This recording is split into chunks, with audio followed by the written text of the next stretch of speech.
On the streets of the Colombian border town Cucuta, you can buy pretty much anything, and Venezuelan women are selling themselves just to survive. One woman tells our colleague she charges 100,000 pesos for 15 minutes. For these girls, it's an equivalent fortune in Venezuela right now. We film secretly inside one of the brothels. They don't like cameras much here.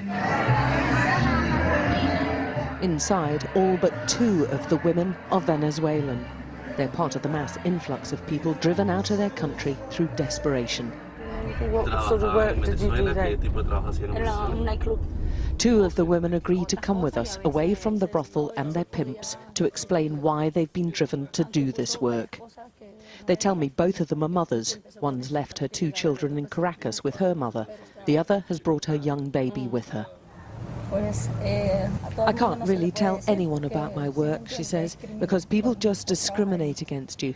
Most people just won't understand that this is a huge sacrifice that I do for my family.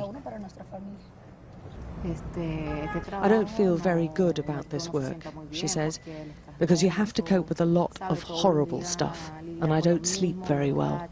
But I have children and a family, and I have to deal with it.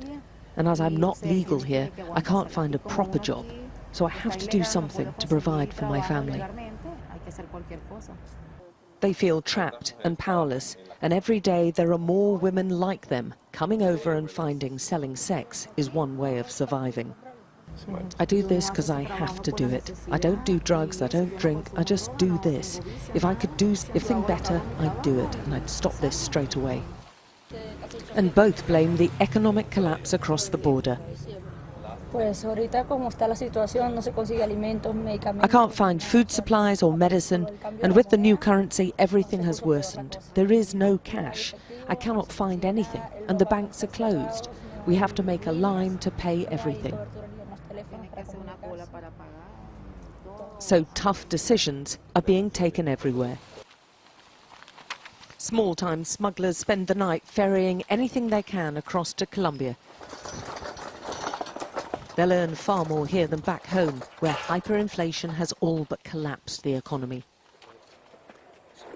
There are multiple back routes which the smugglers are using all night long to take away piles of contraband. These are just things that they can sell for twice, 3 times, 4 times the amount as what they'd get in their own country.